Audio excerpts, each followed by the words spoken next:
बच्चों, आज हम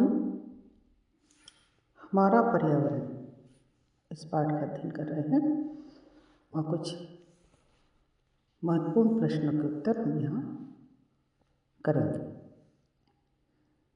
प्रश्न नंबर 1 है, ग्लोबल वार्मिंग से आप क्या समझते हैं? तो मानव के क्रियाकलापों के फलस्वरूप ग्रीन हाउस प्रभाव के कारण संपूर्ण पृथ्वी का जो तापमान है वो बढ़कर सामान्य तापमान से अधिक हो गया है और यह घटना जो है वो ग्लोबल वार्मिंग कहलाती है।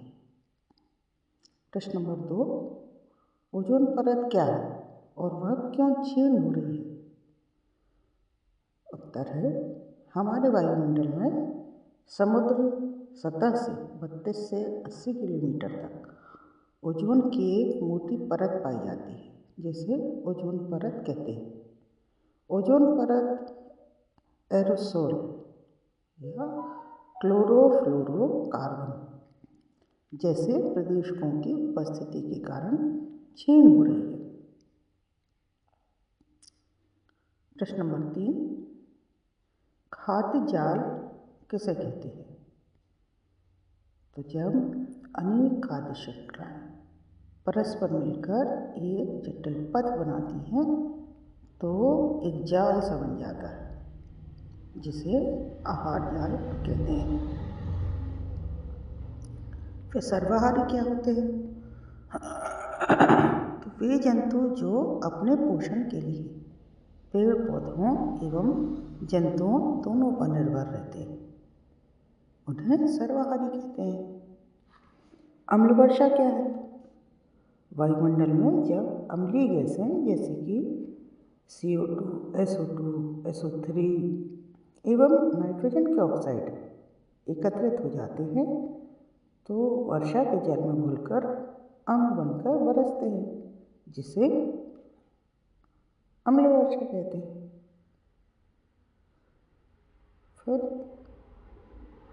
अगला प्रश्न है, ऐसे 2 तरीके बताइए जिनमें अजैव निम्नीकरणीय पदार्थ पर्यावरण को प्रभावित करते हैं।